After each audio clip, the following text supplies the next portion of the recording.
যেটা অন্যায়মূলক কৌতুক বলবো সেটা হচ্ছে আজকে না এই নাটকটি যেটি এখানে মঞ্চস্থ হবে অনেকদিন পরে পথসেনা এটাকে আবার পুনরায় তৈরি করেছেন শুধু ঝাড়গ্রামবাসীর বিশেষ অনুরোধ এই জন্যই।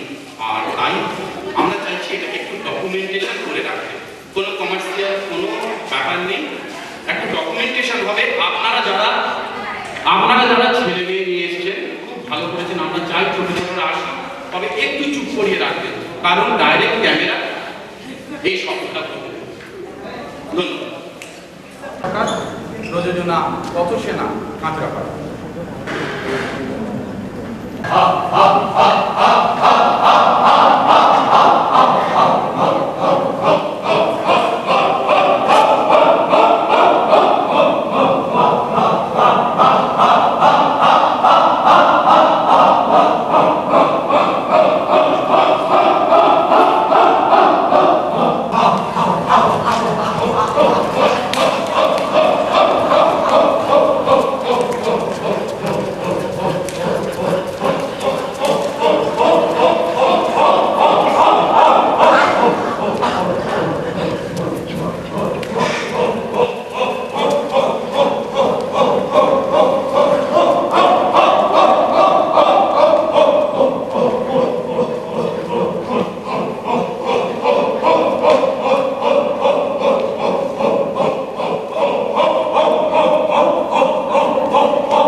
কাজ, খেলা, শাস্তি।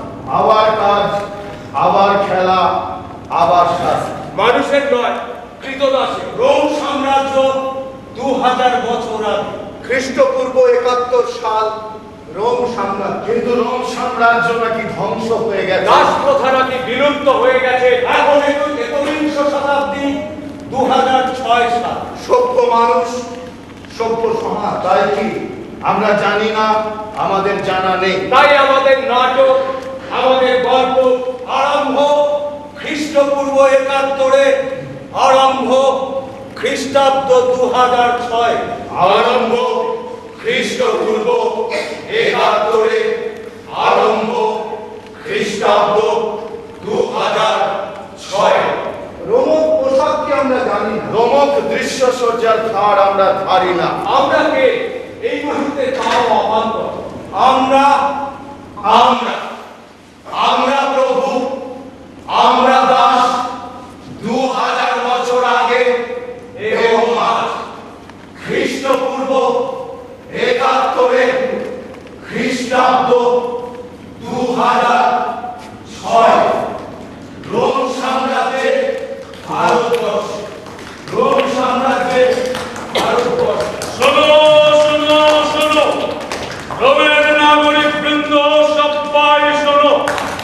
রোম থেকে কাপুয়া আপ্যায়ন সড়ক আজ থেকে সর্বসাধারণের জন্য খুলে দেওয়া হলো।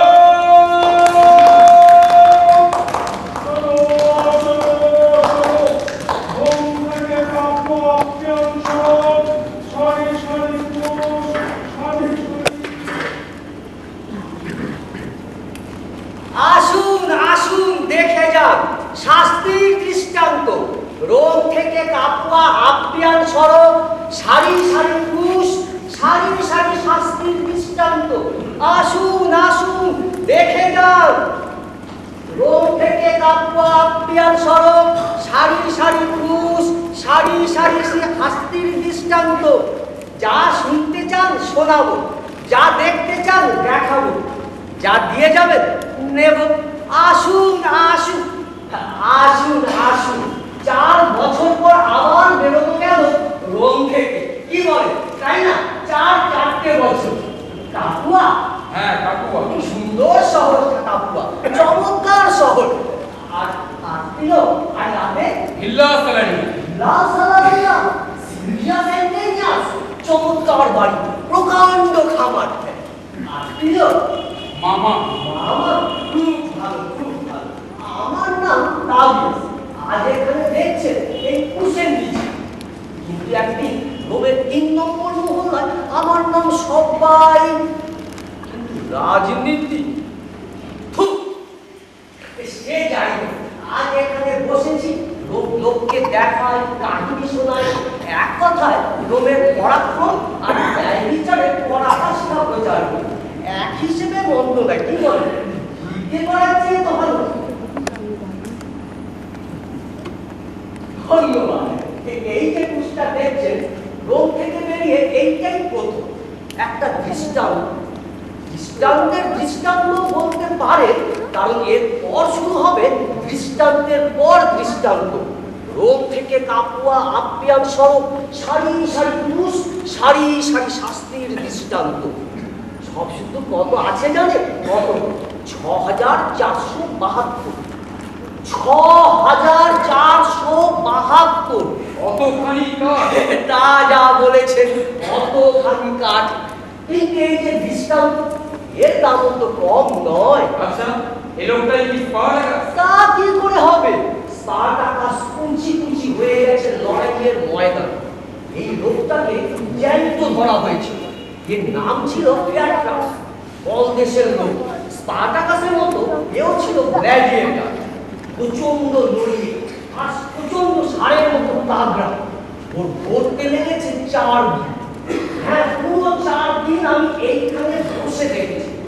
প্রথম দিন প্রচন্ড গালাগালি করেছে, যে দেখতে এসেছে তাকে। এসব ভাষা আপনাদের মতো ভদ্রলোকের শোনবার উপযুক্ত নয়। দেখো, আমার রোজগারটা মাটি করছে, তা কে শোনে কার কথা? দ্বিতীয় দিন একদম চুপ, কোনো কথা নেই, কোনো শব্দ নেই। চুপ করবার আমি শেষ কথা কি বলেছিল জানেন? কি বলেছি? সে এক অদ্ভুত কথা। আমি ফিরে আসবো, লক্ষ লক্ষ কোটি কোটি হয়ে ফিরে আসবো। তার মানে? ওই তো, কোনো মানে নেই, কোনো মানে নেই। কে মানে বলবে বলুন? যাই হোক, এক কথায় স্পার্টাকাস নয়, স্পার্টাকাসের একজন সেনা সাথী। স্পার্টাকাস কুচিকাটা হয়ে গেছে লড়াইয়ের ময়দানে, আর তার যত সাথে হয় তারই মতো কুচিকাটা হয়েছে, এরই মতো পুষে ঝুলছে। রোমের শক্তির কাছে কেউ কিছু নয়। আর যদি কিছু জানতে চান, না না থাক, আমাকে আবার যেতে হবে।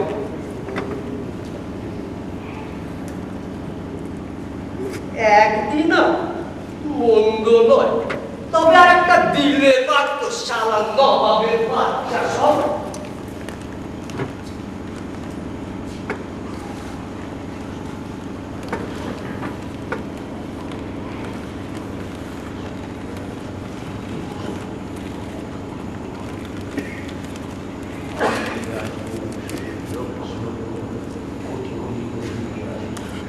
আমি ফিরে আসবো, লক্ষ লক্ষ কোটি কোটি করে ফিরে আসবো।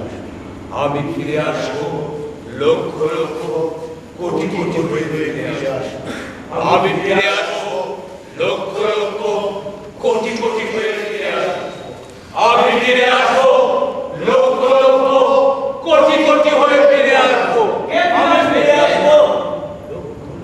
সাম্রাজ্যের রক্ষাকর্তা বীর সেনাপতি গ্রাসাস। বেঁচে আছে গ্রাকাস, রোম সাম্রাজ্যের সর্বোচ্চ প্রতিষ্ঠান সিনেট, আর সিনেটের মধ্যমণি সিনেটর গ্রাকাস।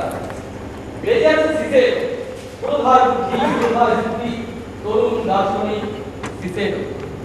বেঁচে আছে অ্যান্টেনিয়াস, বিপুল সম্পত্তির অধিকারী, এই ভিল্লা স্যালারিয়ার মালিক সিলভিয়াস অ্যান্টেনিয়াস। বেঁচে আছে গাইয়াস, সম্ভ্রান্ত বংশীয় তরুণ, আজ এই ভিল্লা স্যালারিয়ার নবাগত অতিথি গাইয়াস। ভিল্লা স্যালারিয়া একটি মনোরম রোমক রাত্রি, আমি কাইয়াসের সাথে একমত। একটা ঘোড়ার বদলে দুটো দাসকে লালনের দিতে অনেক বেশি কাজ পাওয়া যায়। তাছাড়া খরচের কথা ভাবুন, একটা ঘোড়ার দাম একটা দাসের দামের 5 গুণ। তা তো হবে, কারণ একটা ভালো জাতের ঘোড়া বলতে অন্তত 5-5টা দাস লাগে। ঠিক। এবং ঘোড়াদের এমন কোনো রাজ্য নেই যা দখল করে রোম একসঙ্গে 1 লাখ 1.5 লাখ ঘোড়া এনে নিরাপদে তুলতে পারে। আচ্ছা, দাস ছাড়া কি আমাদের অন্য কোনো কথা নেই? দাস অত্যন্ত প্রয়োজনীয় বস্তু।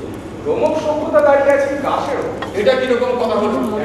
ভুল বলেছি। রোমক সভ্যতা দাঁড়িয়ে আছে দাসেদের উপরে, এটা ঠিক মানতে পারলাম। আমরা রোমক আর পাঁচটা সাধারণ মানুষের মতো, এটা তো মানে নিশ্চয়। কেন কি করে?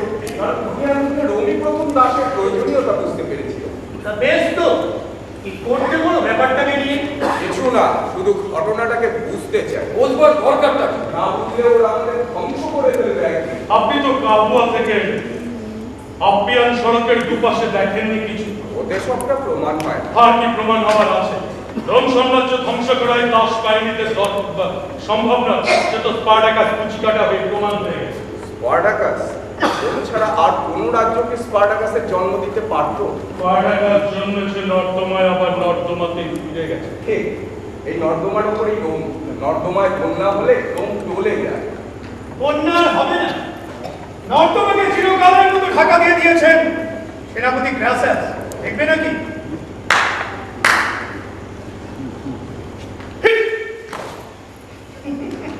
বন্যা আর হবে না। স্পার্টাকাস ওইরকম একটা দাস ছিল, ওইরকম একটা কুকুর, ঠিক ওইরকম অনেক লাথি খেয়েছে সে সারা জীবন। কি বলতে চাও সিসেলো? ওই কুকুরটা যেটা স্পার্টাকাস হতে পারে না, তা কে বলতে পারে? এ বাজে বকছো। সেনাপতি গ্রাসাস, আপনার কি মত? স্পার্টাকাস কুচি কাটা হয়ে গেছে। 4 বছর লড়াইয়ের পর কুচি কাটা হয়ে গেছে। রোমের অজয় বাহিনীর 12 আনা খতম করে দেবার পর স্পার্টাকাস কুচি কাটা হয়ে গেছে। আবার যদি জন্মায় আবার কুচি কাটা হবে।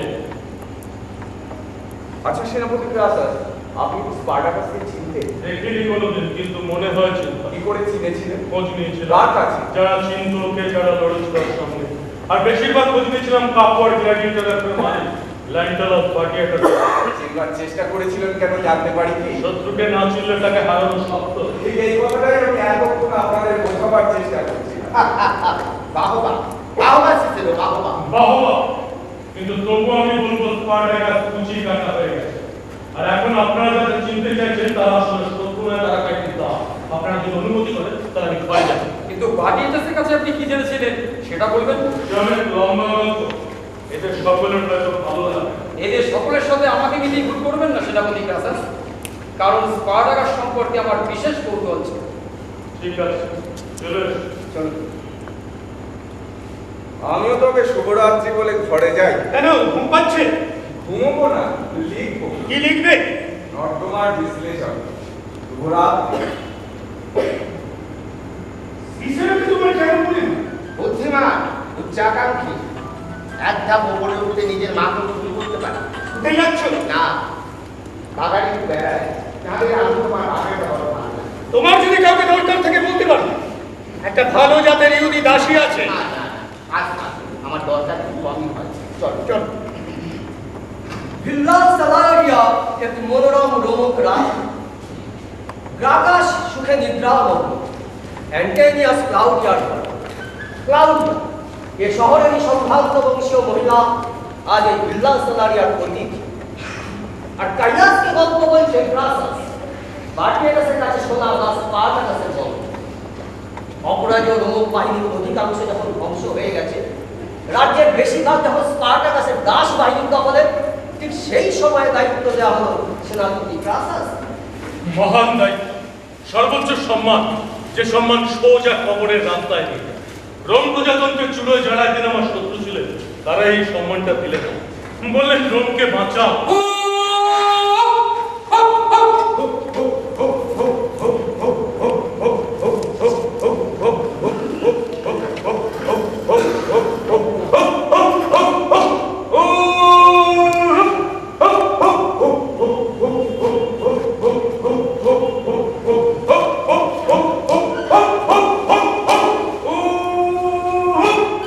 তারপর দায়িত্ব নেবার কিছুদিন পর আমি ডেকে পাঠালাম কাপুয়ার গ্ল্যাডিয়েটর রাখার মালিক ল্যান্টালাস পাটিয়াটাস। এ বাইরে যখন দখল নেয় সারা সাধু লোকেরাই হাজির হয়। আমি খেটে খুটে দুটো পয়সা করেছি, তাতে ওদের চোখ কাটা। পয়সাটা করে লাভ হলো উঁচু বংশে জন্মালে পয়সা থাকলে না। আজ আমার একে তেল দাও, ওকে ঘুষ দাও, আর কোনো শালা সেনাপতি মহাপ্রভু তলব করলো তা অর্ধেক রাজত্ব পার হয়ে চলল। এই হলো মহান রোগের মহান ন্যায় বিচার। এটা থাকা বলদিন ব্যবস্থা বলেই তো পারতে।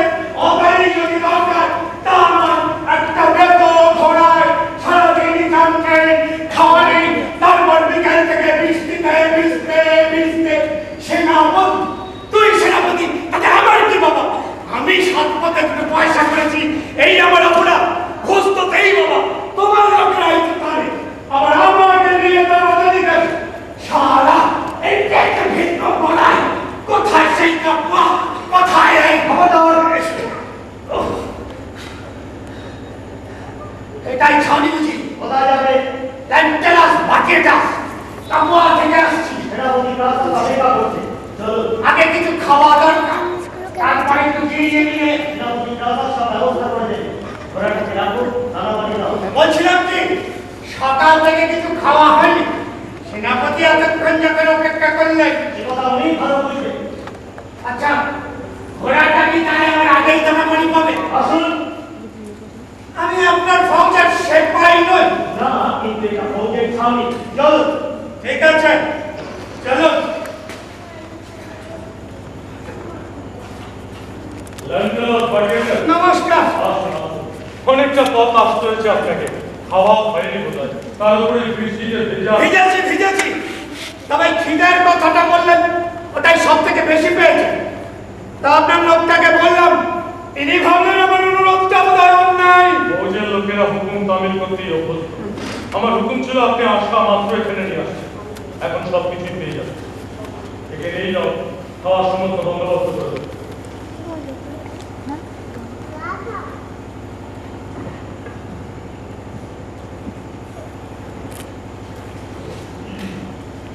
পাটিয়াটাসকে দেখে একটা কথা বুঝলাম, লোকটা আর যাই হোক বোকা না।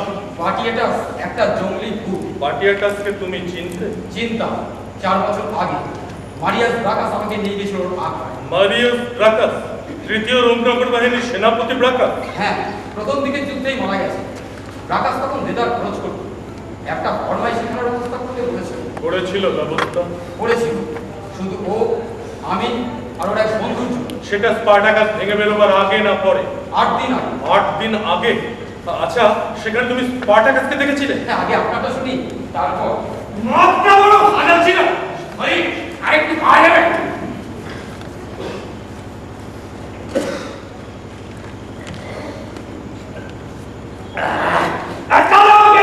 অর্ধেক রাজত্ব দৌড় করিয়ে এনেছেন এই স্পার্টাকাসের কথা জানতে। এই তো দাঁড়াচ্ছে ব্যাপারটা। হ্যাঁ, আপনি এসেছেন তার জন্য আমি কৃতজ্ঞ। হ্যাঁ, কৃতজ্ঞ? সেনাপতি মশাই, কৃতজ্ঞতার কোনো প্রশ্নই ওঠে না আমার মতো লোকের কাছে। আর আপনি, তুমি বলুন তুমি, আপনার বহু নিচের একেবারে নিচের তলার সেপাইও আমাকে তুমি বলে। আমি জানিস না ব্যারিয়ারের আপনার মানে। আপনি আমার সম্মানিত অতিথি। আচ্ছা থাকো কথা, এখন কি জানতে চাই বলুন? আমি জানতে চাই স্পার্টাকাস কে? স্পার্টাকাস কি? একমাত্র আপনি তাকে ভালোভাবে চেনেন। জি, আরে হয়েছি।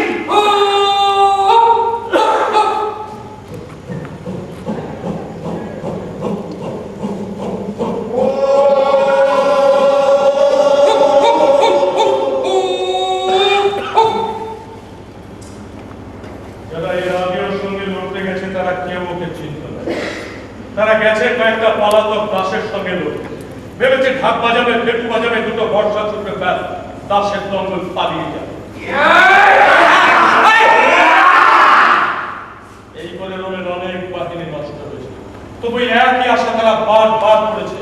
তাই এই শেষ চেষ্টা হবে, আর এই চেষ্টা যদি সফল না হয় তাহলে রোম থাকবে না।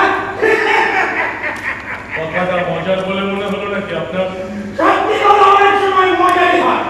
বলে লোক থাকবে না, থাকবে দাস পাঠাকা। আমাকে খাইয়ে দাইয়ে খাতির না করে ওই 80 কাটে লটকে দিলেই তো ভালো করতে আমি মাঝে মাঝে একটা দুঃস্বপ্ন দেখি। যেন চোখ বাঁধা অবস্থায় আমি যুদ্ধ করছি। স্পার্টাকাস আমার অজানা। আমি জানি গলের লোকেরা কেন লড়ে, মিশরের লোকেরা, স্পেনের লোকেরা, গ্রিসের লোকেরা কেন লড়ে। তারা লড়ে মোটামুটি যে কারণে আমরা লড়ি। কিন্তু আমি বুঝি না 10 স্পার্টাকাস কি কারণে লড়ে। সমস্ত দুনিয়ার আবর্জনা কুড়িয়ে গায়ে দিয়ে দল পাকিয়ে পৃথিবীর সেরা স্থাপত্যকে একের পর এক পতন করে দিয়েছে। রোমের একটা ফৌজি সিপাহীকে তৈরি করতে লাগে 5 বছর। 5 বছরের শিক্ষা 10 ঘন্টা প্রতিদিন। তারপর থেকে শিক্ষা শেষে যে কোনো খাদের কিনারায় নিয়ে গিয়ে ছাপ দিতে বলো, সে ছাপ দেবে। আর এখানে রোমের বাহিনীকে গাছের দম্বল দিনের পর দিন খতম করে চলেছে।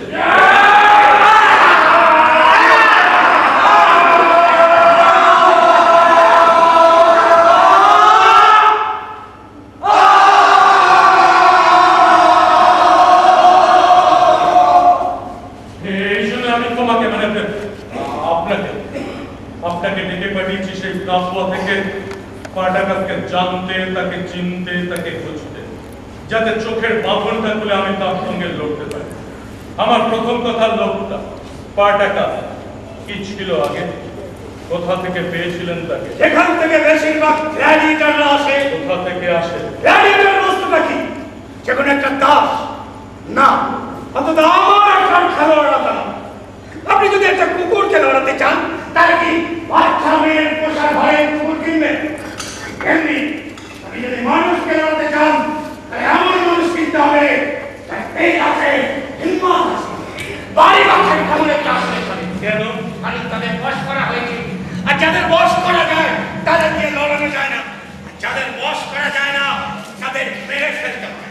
কারণ তাদের কাজও নষ্ট করবে, আবার যারা কাজ করবে তাদেরও নষ্ট করবে। তাহলে তারা লড়বেই বা কেন?